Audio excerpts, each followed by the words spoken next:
Yeah.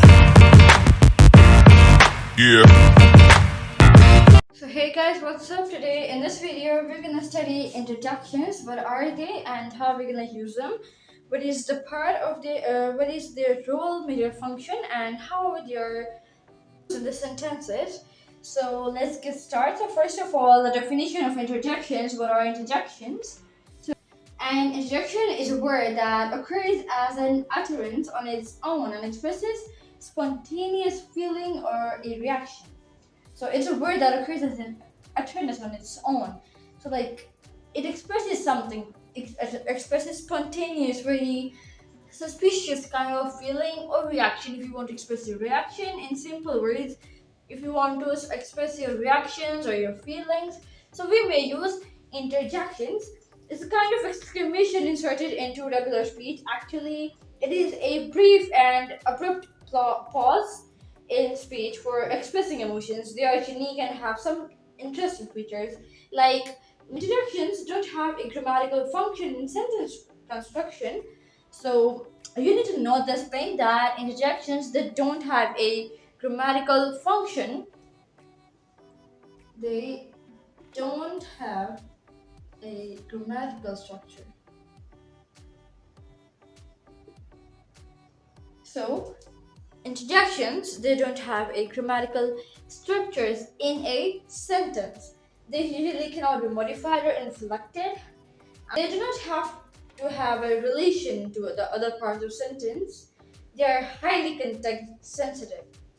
Now, note one thing that in spoken language, they are the words we instantly use to show our reaction to something which influences our emotion, right? They are initial reaction and sometimes do not even make sense. However, for formal writing or for academic writing, if you are writing, right?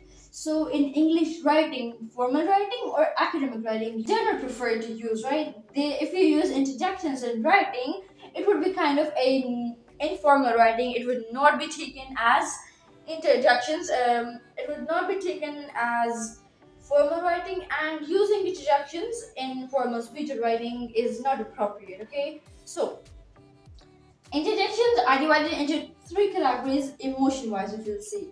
Now these are the three categories, but like if you see by emotions, right? So emotionally there are three categories of interjections, but before this we study, so there are two major types of interjections. One are primary interjections and one are secondary interjections. So before that we just need to study this, okay? So they are divided into three categories based on the emotions. So based on the kind of emotions conveyed, they are divided into three categories. Volitive interactions. Now, volitive. Here I have written commands, requests, and wishes. Now, what does this mean? That commands, requests, and wishes are usually expressed with volitive interactions. In the speech, I want, expressed are replaced with volitive introductions. Now, I want expressions are replaced with volitive. This one. Now, if you say, I want this, I want a car, I want a laptop, I want a mobile phone. So, this, I want, this expression is placed with volitive introduction. Enough. It expresses the wish to stop listening to someone and maybe put forward a consistent statement. Shoo. It tends to express the speaker's wish to drive someone away, right? So, they're also replaced by the volitive introductions. Enough. And chew. Right, so you can add these in volitive introductions. So now, for here example, I wrote shh. Now, this is example of volitive introduction. What does like this basically means that I want you to be quiet, right? So we use this when we want somebody to be quiet. So we have to keep it quiet. Now, when you will use shh with like this word, when you use this interjection, you have to add an exclamation mark. For example, shh, we have to keep it quiet, right? So when you add shh, just like we have to, and so on. We have to keep it quiet, right? Secondly, moving towards emotive interjections. Now, if we can see by the word emotive, like emotional something, sudden spur of emotions. Now, sudden spur of emotions like It expresses our emotions, right? Our feelings, kind of. It expresses talents of the words to express seven supportive emotions like surprise, delight, disgust, and fear are emotive introductions. These types usually replace the I feel expression in speech. Now, I feel. What you feel? Now you're feeling something. So this expression, you, right? It's also included in this. So like enough. So ew, it means to convey, like, I feel disgusted. Phew, it means to express, I feel relieved. When you've done your work, you're like, I have done my work. So that phew is like, that it means you're relieved from something from your work. Now, ew, like, it's disgusting. When something is very disgusting, you don't like it at all. So you can say, ew, that's bad or that's disgusting. I feel, like, what you feel, I feel tired today, I feel so good today. Now, another example, it can be ouch. I feel hurt. It means like you feel hurt. You may often like usually you use ouch when you say ouch. These ants stink. Yippee! I feel elated. Like we yippee! We entered the year is victorious. So you end the year victorious. You can say yippee! We end the year victorious. Moving towards the cognitive interjection. Cognitive interjection, born of cognition and used as an exclamation. Now, what about these interjections? The words that are born of cognition and used as an exclamation are called cognitive interjections. These types of are used to convey the feelings and emotions that people come across and understand through experience. For example, well, bravo, gosh. So here I've written bravo. So see, I added the exclamation mark after bravo. Used to express your feelings, to convey the feelings and emotions, and they are used as an exclamations as well as I mentioned over here.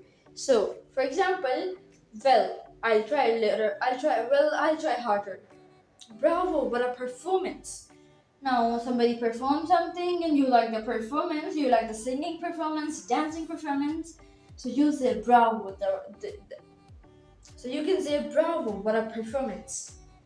Another cognitive interjection could be gosh. Gosh, you're so fast. So like it's emotion or like you're conveying something, yeah? So you're conveying something feeling, right? So you could say that gosh, you're so fast. Those two types, primary interjections and secondary interjections. First of all, what are primary interjections? As you can see by the name, the words that are exclusively interjections and cannot be classified as in any other part of speech, like noun, adjectives, and something other part of speech, they are called primary interjections. For example, wow, oops, hooray, oh, yippee, alas, shuck, wow, god, keys, blah.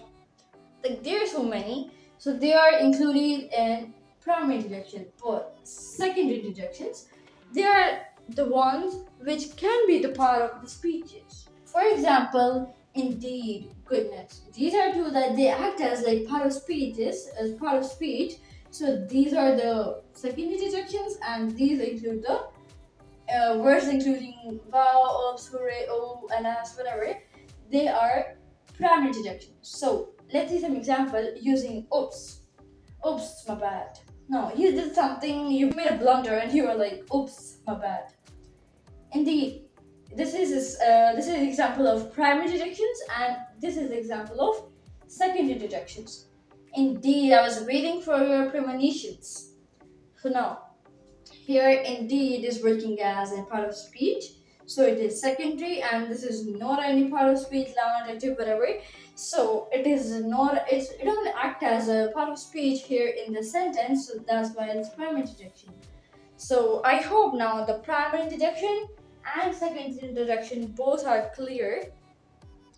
So now let's move forward. Based on the severity of expressions, interjections are categorized into two types now. They are mild interjections and strong interjections. Let's study them. So now, mild interjection and strong interjection. So first of all, mild interjection. Here I've read mild expression. The relatively mild expressions of feelings or emotions is usually called mild interjections. These types are typically separated from the rest of the sentence by commas. For example, I have written well. Here is it other like as well. So and well, they are like mild interjection. They are separated by a comma from the sentence. I'm doing well. Somebody asks you, how are you doing? So it's not like, something like a very outburst of emotions, right? So it's like a mild expression. So you can say, I'm doing well. Or if you want to use well in a sentence, like, well, it wasn't really easy. Coming towards strong introduction. Strong introduction, strong means like, something like strong emotions. You can say like, I've used the word outburst of emotions. For example, bingo. Bingo, found it. Another is like, hey, now I finally passed. It's like an outburst of emotions that you passed. So you're like, hey, I finally passed. You passed the exams, you passed something, you passed the interview. So that's something like there would be an outburst of emotions, sudden outburst of emotions. So you can say, hey, I finally passed. So some other examples of mild interjections can be the I was looking for you, and for strong interjections it can be ouch, that hurt. Basically, mild interjections are relatively mild expression of feelings, and strong interjections, the strong outburst of emotions or expressions, are determined as strong interjections. These types are typically separated from the rest of the sentence by exclamation marks. Not here that we separate the mild interjection from the rest of the sentence by a comma. We separate the strong interjection from the rest of the sentence by an exclamation mark. So while using mild interjection, we are using the comma, and while using the strong interjection, we are using an exclamation mark over here. So I hope you liked the video. I hope you understand what are interjections, their types. So if you like the video, give it a big thumbs up. If you are new at my channel, so kindly subscribe to my YouTube channel so you'll get the notifications timely. Meet you in the next video. Stay home, stay safe. Allah Hafiz.